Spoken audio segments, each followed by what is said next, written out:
Hi, I am the dude behind this digital hauntology channel. You can call me Haunt, you can call me Mr. Hauntology, or you can call me by my real name, which is Nick. If you haven't seen one of these videos before, basically the idea is I do my essays, and after every 5, I try to add every game that I've covered to this ever-growing list. And also, I like to use these videos as kind of an informal state of the channel kind of, vibe to reach out to the community. Speaking of community, we are now approaching 4,000 subscribers, and it's pretty wild because I never thought that there would be 100 people checking this channel out, let alone 4,000. And I believe in the last video that we made like this, we were just about to hit or had just hit 3,000. So the channel is rapidly expanding, and it still doesn't really make sense to me. But thank you for following, and if you've been around for a while, you're the best. Okay, so subscriber count's going up. That's great. Also, I like to give shout outs to some of the community members and some of the other friends that I've made through YouTube. Obviously, there's longtime friend of the channel, Hypertension Films. Him and I actually worked together on a video that we're going to be covering in this ranking today. And so if you don't follow him, just fix that, man. He's one of the best. He's one of the best channels on YouTube altogether, and he's just about to hit 15K subscribers. So, get in early because he's gonna be around for a while. Other than that, there's Jacob the Dabbler, who is another close friend of the channel. He does all sorts of cool stuff. He dabbles, like in his name, and you never know what you're gonna get. You may get a video where he's streaming Crash Bandicoot and screaming at the screen. You may get a video where he is giving himself a tattoo with cigarette ash. Really cool dude, fucking out there shit, but friend of the channel. Then there is my favorite RPG nerd, which is Terry309. Super opinionated guy, loves Valkyrie Profile, will tell you exactly how he feels about any game. A little crazy, a little crass, but he's super fun to watch, and I suggest you guys check him out. And then there is Swear Gaming, who he has a really cool channel where he does a lot of live streams, and then after that, if the game is speaking to him enough, he will do long form essays on them. And he actually ends up covering a lot of the same stuff that I cover, just sometimes because he finds out about it from this channel, but other times because we are running in parallel circles. But really verbose, really intelligent, kind of academic mindset that goes into these reviews. Really cool guy, and all these people that I just mentioned, you'll be seeing in the comments. So without further ado, let's get into this list. So the first game that we covered in between rankings is a weird one, which is We Become What We Behold. It was a Newgrounds style Flash game, really simple design. Basically, you control a camera and you take pictures of a setting, and the pictures that you take get amplified through the media, and then have the population react to them. And it's a slippery slope. What starts off as something very basic, like manipulating trends, ultimately leads to real violence between two populations. And it's an incredible game. Pretty simple. All you do is drag and drop, really, and take pictures Pokemon Snap style. But what is the commentary, the social commentary there, is incredible. This was one of the more intense videos that I worked on. Basically, I kind of used the game as a jumping off point to talk about media manipulation that we see in real life, and talked about some sensitive events that were going on at the time. And as a result, the YouTube algorithm kind of punished it. But, I'm always going to talk my shit. I believe in what I believe in, and free Palestine. So, where would I put a game like that? This is going to be a difficult one for me, just because, I was moved by the game very deeply, but it is a 5-minute experience. I don't really know where you would place it when you're comparing it to, games like Control or RoboCop or whatever is popping up. But what it does is incredibly powerful and It's just expertly done. So when I was thinking about this, game and thinking about this list, it's a little difficult to put it. Real quick, I guess the easiest way for me to explain what this list is, this is not, a list of my favorite games that I've covered. If it were to be, games like Hacknet, or especially like games like Titan Chaser, would be so much higher up. Titan Chaser being in 23 right now. There's a good chance that if I was just talking about my favorites, it'd be in my top 3 right here. So this list is my attempt to be, as fair and as pragmatic and as analytical as I can. Obviously, my own personal biases are going to come into play. So what I kind of use this list as, more than just, crazy rankings and like, Iron Fist shit, is more how easy do I feel that these games are to recommend to a broader audience. And, if you were to just give this list to any gamer, how, if they wanted just kind of a rubric of what to check out in 2026, what can they check out with a really firm recommendation? And so, we become what we behold. I would easily, be looking around this section of the list. You have games like Milk Inside a Bag of Milk, which is a visual novel about somebody that's kind of suffering with an unnamed mental illness, even though it seems to be kind of based in paranoia and possible schizophrenia. And you are just trying to get them from point A to point B with very light interaction. I think We Become What We Behold has far more interaction, but maybe it doesn't hit as hard. I'm trying to figure this out. So Actual Sunlight, I think out of all the visual novel stuff on this list, that's kind of the cream of the crop for me. That one is about, somebody kind of losing a battle to depression. And then Little Red Lie is made in the same kind of style by the same creator. For me, Milk Inside, it hits really hard. I've met people like that. I think that it's a very empathetic look. I think We Become What We Behold is more, especially nowadays, it's something that I believe is so powerful, and considering how, just much media manipulation is going down, specifically with things like TikTok and, Reels and Shorts and all that kind of stuff, I think that I actually would place it somewhere towards that higher echelon. So Little Red Lie speaks to the conditions surrounding our lives right now, and really just about like kind of like late stage capitalism and just a malignant creep that is happening just to our society. I think it's more poetic. But then there's Valkyrie Profile Lilith, which is pretty fucking amazing. Let's drop it. I'm going to put it above... I'm going to put it one below A Plague Tale Innocence, and right above the sequel to Milk Inside, which is Milk Outside a Bag of Milk. And there we go. Yeah, when we're talking about these very like short to the point indie experiences, it can sometimes be really hard to like figure out where I want to put these on this list. As the list keeps getting more populated, it's only going to become harder and harder unless something really stands out and it goes either to the top or to the bottom really quickly.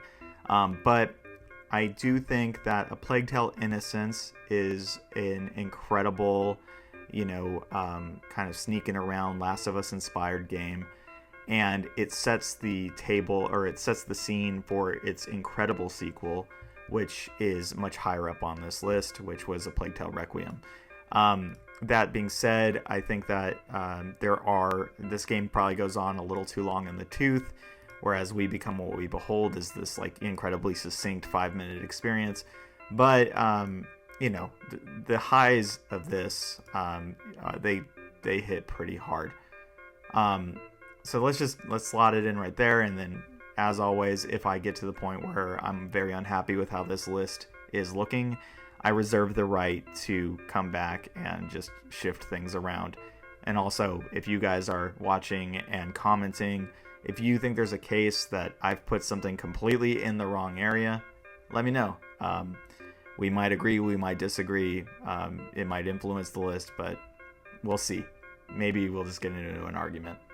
All right, for the next video, I actually covered 2 games. And the reason I covered them together was because they used a similar storytelling device.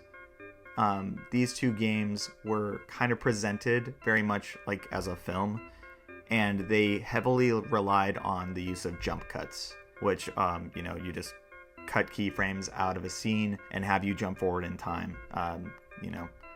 Just think about stuff like Shaun of the Dead or, other movies like that. Really effective in just streamlining this storytelling experience.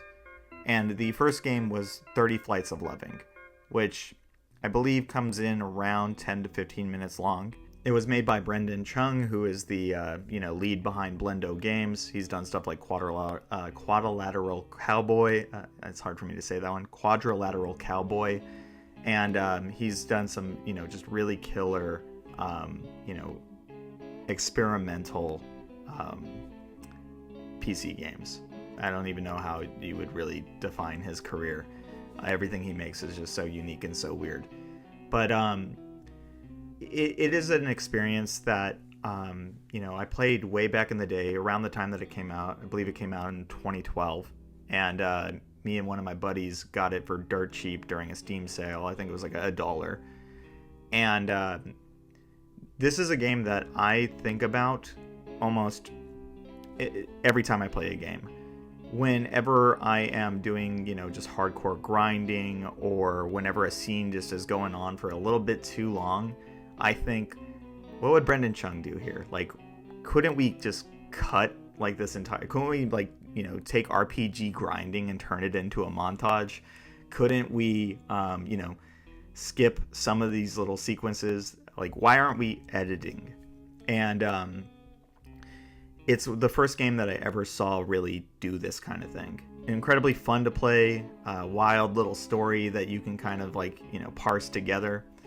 And actually, I just remembered there's technically 3 games in this video, because this was actually a sequel to another game called Gravity Bone, and that one is included when you buy the Steam version of 30 Flights of Loving. So 30 Flights, again, indie, quick experience, but I think that there is, this one kind of goes right, higher up than the others, because what it was doing is just so incredible, and I haven't seen other people really lean into it. I could see it going as high as around a Visage, just because Visage is such a good version of a horror experience that is firmly rooted in what they were doing in PT, but then taking it to that next level by expanding it into a full game. But it's short, and but it's cheap. So let's just think about it. Okay, Visage is kind of gold standard. Gone Home's kind of a walking simulator similar to what you do in this game. I think Gone Home kind of hits its mark a little better, and it's also short and succinct. Hacknet's just really, really good hacking simulator. Forsaken Maidens and top tier, JRPG. I think a good place to put it would actually be between Alan Wake and The Darkness 2. My logic here, and believe me, when we're talking about games this radically different, it's hard to know where to put any of these things. But this is where my no. I know where to put it. Put it above Quantum Break. Quantum Break was also a very, very unique storytelling experience. Basically, you'd play the game, and then you'd cut to a live-action TV show, and then so you'd play a level, watch a show, play a level, watch a show. And it's cool, but I don't think that it's something that I would really be going back to, just because the gameplay is a bit on the underdeveloped side. There's really not as many firefights as you think there would be in a Remedy game. I mean, this is a studio that brought you Alan Wake and Max Payne and Control.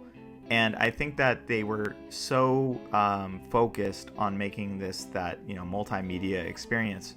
And they did a good job. But I think that if we are looking at how film and how video games and gameplay can be kind of married together to make something bigger than it, I do think 30 Flights of Loving nails what it's doing. All right. So 30 Flights of Loving, then there's Gravity Bone, which 30 Flights of Loving was the sequel to. I think that Gravity Bone is just not quite as good as 30 Flights. The reason being that there's just like some oddball kind of platforming that happens there. The story is a little bit more esoteric. It's really sick though. But I don't think it quite nails, like 30 Flights is like a perfect shotgun blast. It's just right out the gate. You're just being flung into this narrative. And I think Gravity Bone does a similar approach, but you can tell that it was kind of like, him figuring out what he's trying to do here. So I think a good place to put that would actually be between The Darkness and American Nightmare, where The Darkness, I think, is a really incredible story, really incredible world building, good characters, good everything, but the gameplay has not stood the test of time, and that's why it's not as high as it otherwise could be on this list. Again, if we were talking about personal favorites, it probably does go up higher, but considering, go back and play that game and tell me you think that the aiming is good. And then you have Alan Wake's American Nightmare, which was a really cool, just side story for Alan Wake. Cool Groundhog Day, level design, world building. And I think that because that game recycles its environments and because The Darkness kind of fumbles with its gunplay, I think right here is a good spot to put really good games that have just a few little flaws. And I think that I'm be really happy with Gravity Bone here. I think it's in good company. And then finally for that video, there was another game that used this jump cut storytelling, narrative device, and it was just called Virginia.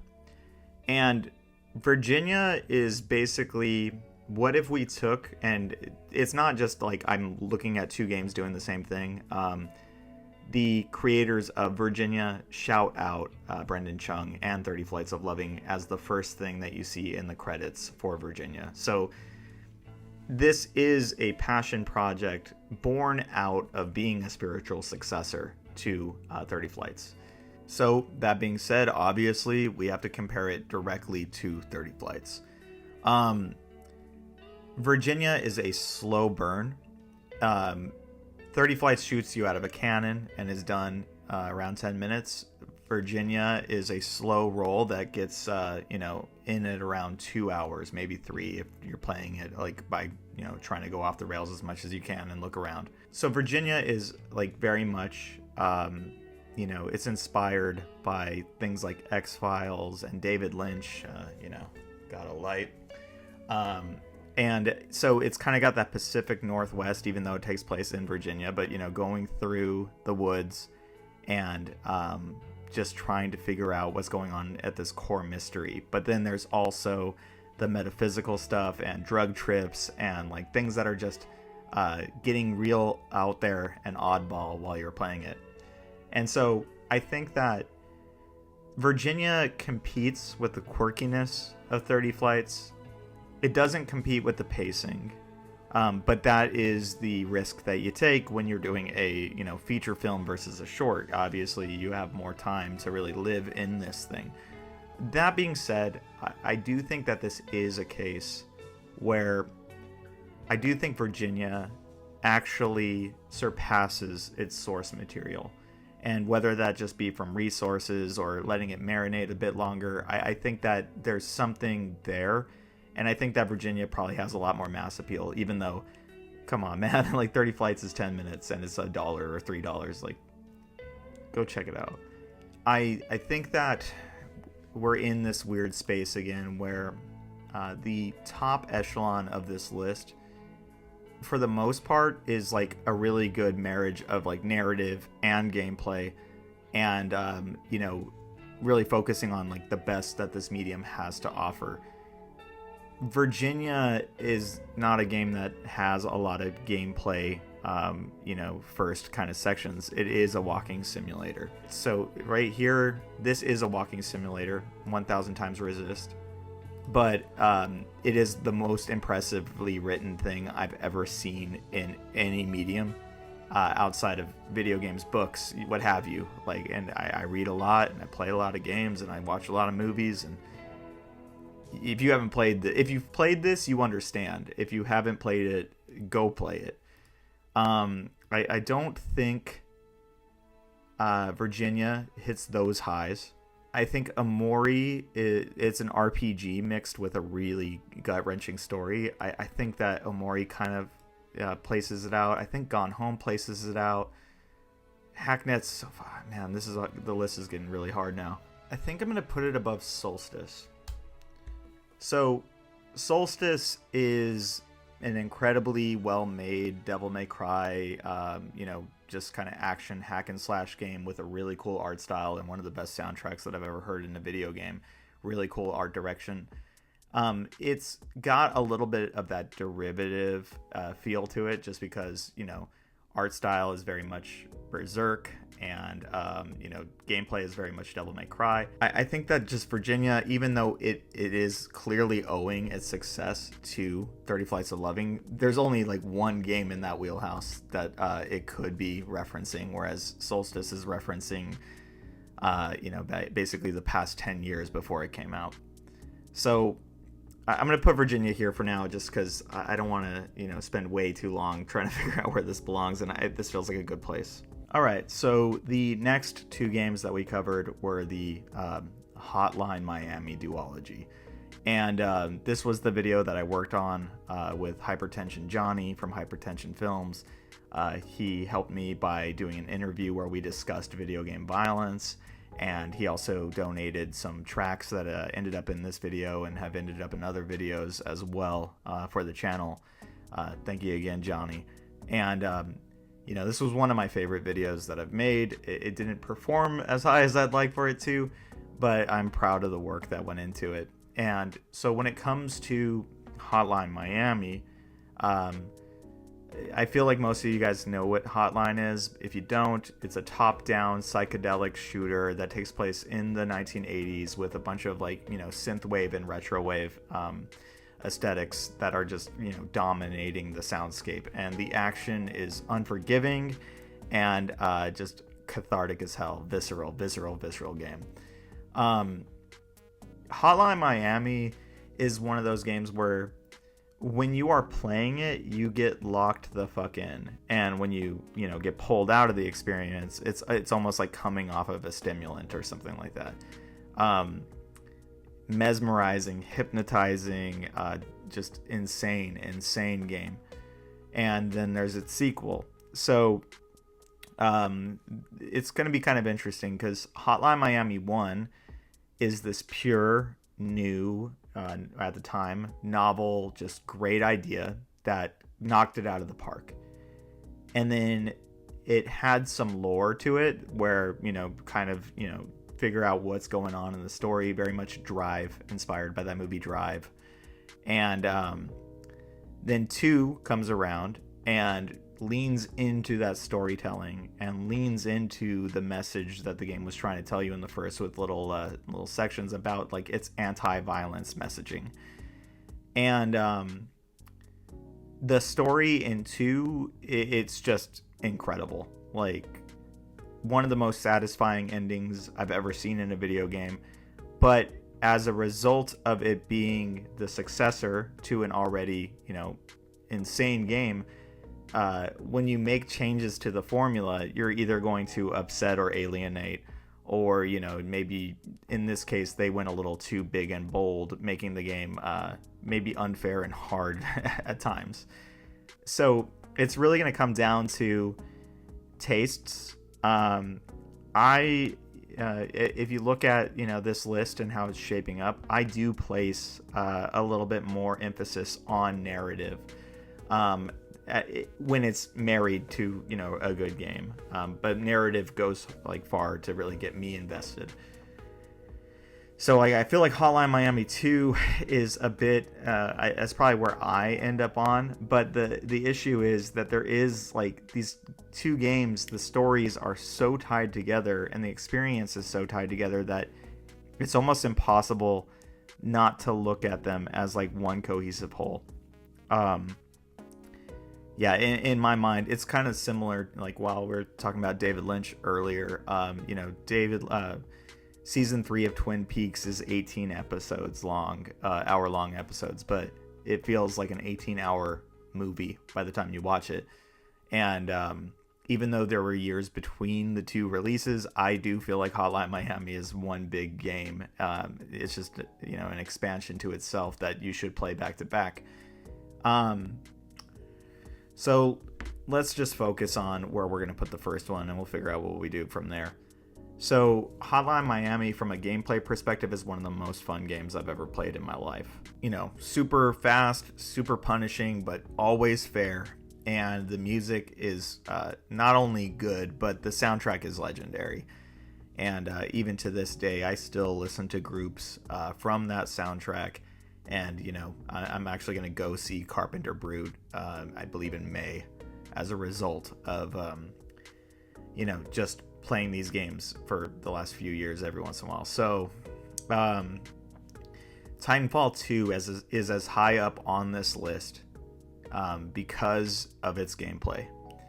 That's a shooter that basically every level is almost its own sequel to the game. Every level has its own idea of how a first-person shooter can be made within the context of running and you know, just really tight gameplay, gunplay. Hotline Miami 1, I'm gonna put even above Kena, because Kena is this really incredible CGI made, almost Pixar quality showcase for the PS5.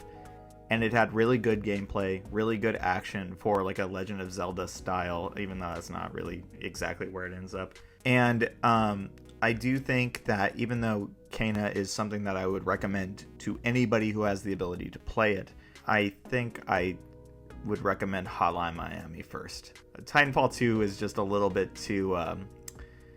there's too many good ideas in there. Now, Hotline Miami 2, by comparison, especially when we're comparing it to Titanfall 2, where Hotline Miami takes place with just two characters, and really it's one character that you play as for the majority of the game, giving you all these options that you're used to until the game is completed. Hotline Miami 2 sees you playing as multiple characters, and some of which are not as fun as to play as the others. The rider sections are probably the most notorious for, like, if you're going for those A and S ranks, and or I forget if they are if it's A or S, top ranks. If you're going for top marks in Hotline Miami 2, some of those sections are miserable because of the characters that you're playing as. Some are real fun, and then even though the story is incredible, it does require you to know exactly what was going on in Hotline Miami for its maximum, potential. I think in isolation, I think the flaws of Hotline Miami 2 are higher than the flaws of Hotline Miami 1. I think the highs in Hotline Miami 2 are higher, but there is, a lot of off-screen deaths, a lot of unfair enemy placement, a lot of just trial and error. So it can be a frustrating game. I think that knocks it below 1,000 Times Resist. This is perfection from a storytelling perspective. This is a really, really just solid overall experience for a bunch of different reasons. Perfectly executed horror, better than any Naughty Dog game ever made, while doing a lot of the same stuff. So I think I'm going to put it above... Ooh, Mori is one of the few games that had me fucking bawling like an infant. Let's put it here. As much as I love Beyond Good and Evil, I love Beyond Good and Evil 2 for a lot of the same reasons that I love Kena. And I think Kana does, it owes some of its DNA here. And I think Kana just hits a little bit harder with some of the more mature themes that are in this game. Oof. Yeah, Hotline could go below even this. Hotline 2. Oh, fuck. I'm actually going to put it between Gone Home and Hacknet. I think Gone Home is kind of perfect at what it was going for. And I think Hacknet is perfect what it is going for, but it does kind of style jack Hotline Miami. They even use the same Carpenter Brute song in Hacknet as they did in Hotline Miami 2. And they totally stole that. That's the Carpenter Brute Roller Mobster, which is the Death Wish level in Hotline Miami 2. Yeah, I'm going to put it there. All right, that's as good a place as I can think of at the moment. Again, all this is subject to being moved around, and again, talk your shit in the comments if you want to. And then we have Lost Solicide. Now, Lost Solicide is a strange one, because if you read the video game review aggregate sites, it got shit on. A lot of people didn't really have that many kind things to say. And then I played it out of curiosity, and I think the general consensus is wrong. It is one of the single best character action games that I've ever played, in the vein of, Devil May Cry, Bayonetta, Ninja Gaiden. I cannot believe how much creativity is in that combat system. The enemy designs are out of control. Some of these boss encounters are just great, and the weapon design and everything in there. Where the game does suffer is it is very long, and it does kind of drag, and there are some samey stuff, and the issue is a lot with its pacing. Some games put their best content very early on in the game. That's why with Uncharted 2 you start with the train, even though it's the middle of the story, because they want to hook you, and they did in that circumstance. Lost Solicide is kind of the opposite, where it's a slow ramp up in quality.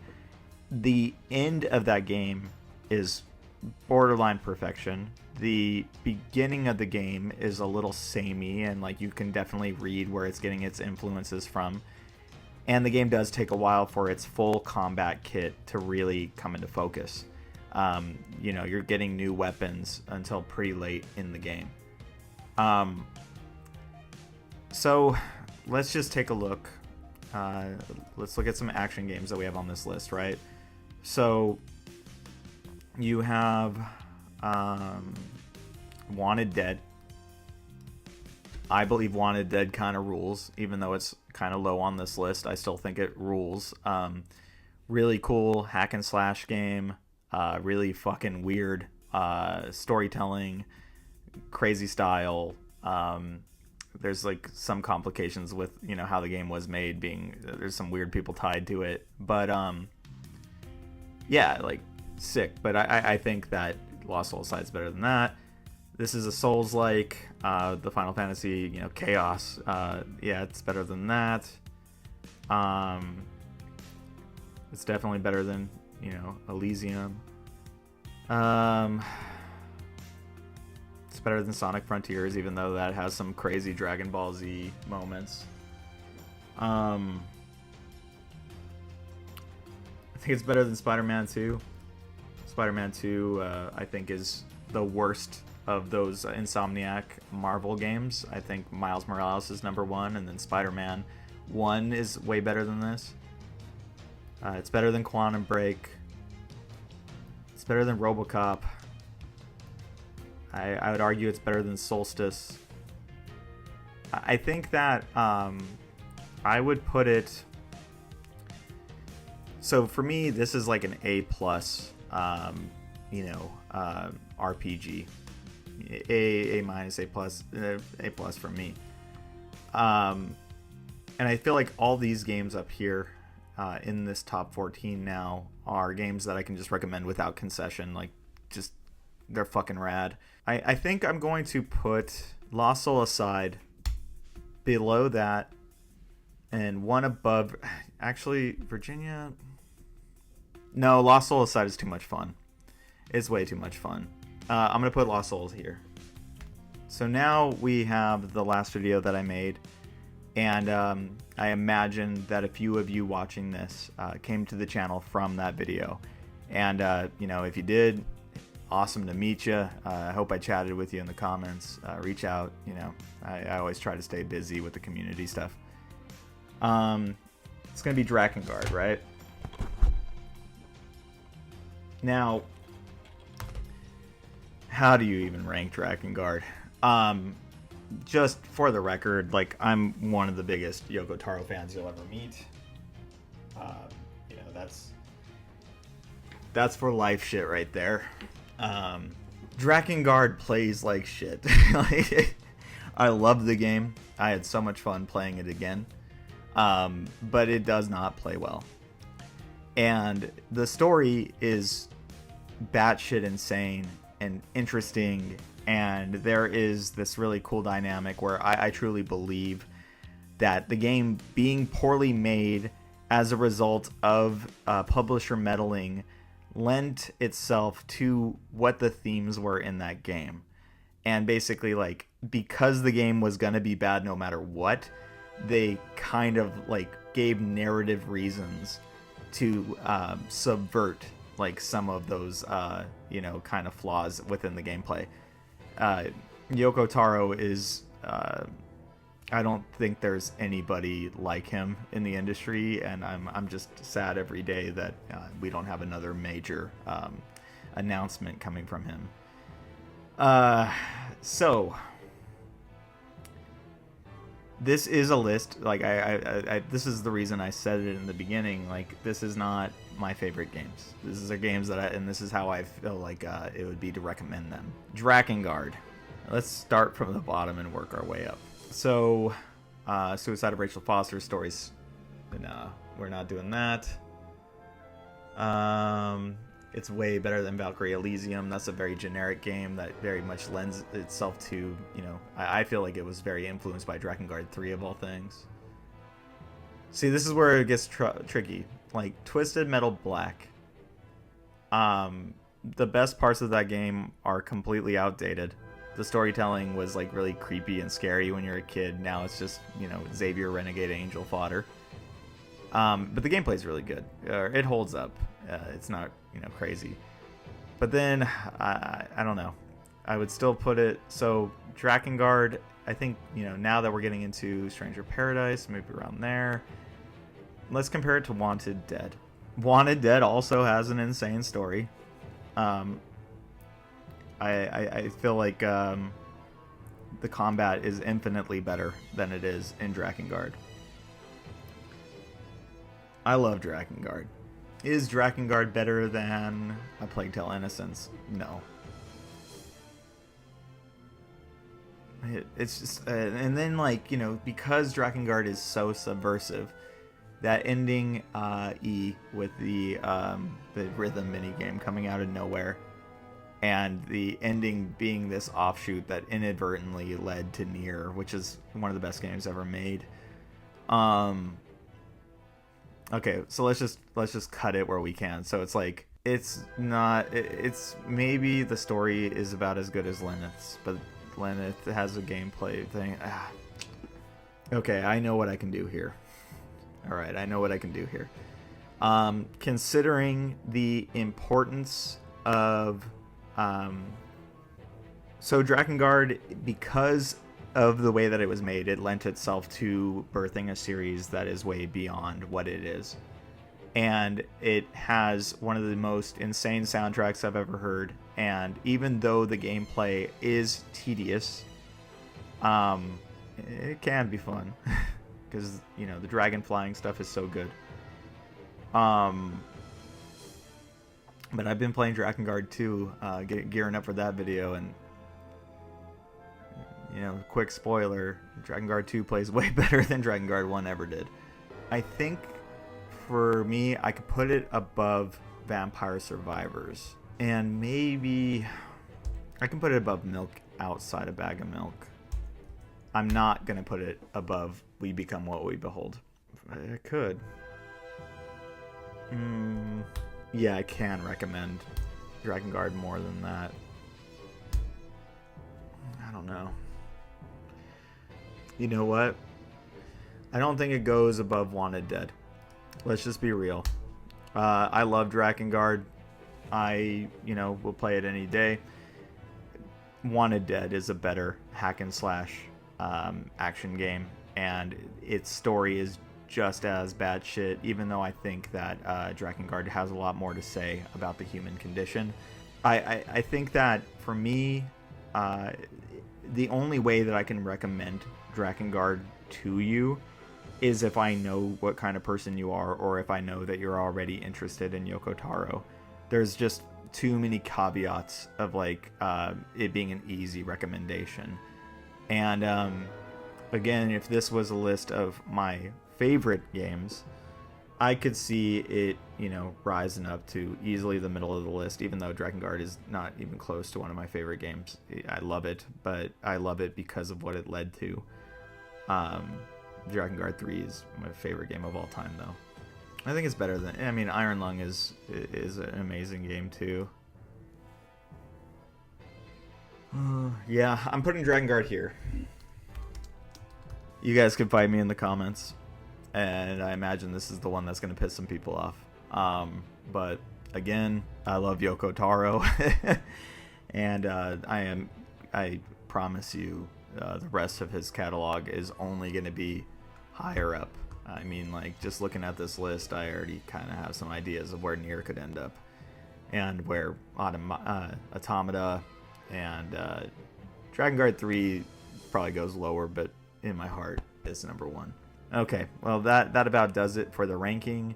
I'm working on my Drakengard 2 video. There may be a video that comes out before it, just because I want to go deep with everything in this Drakengard and Nier retrospective. So, bear with me.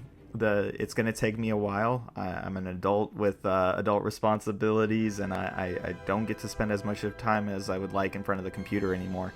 But I'm gonna make it happen. And then also I'm probably gonna take a break here between some of these games, just because Yoko Taro has a way of hurting us. All right, guys, on to the next video. I hope to see you there. Until I see you next time, you're all beautiful people, and I hope that you have a good day.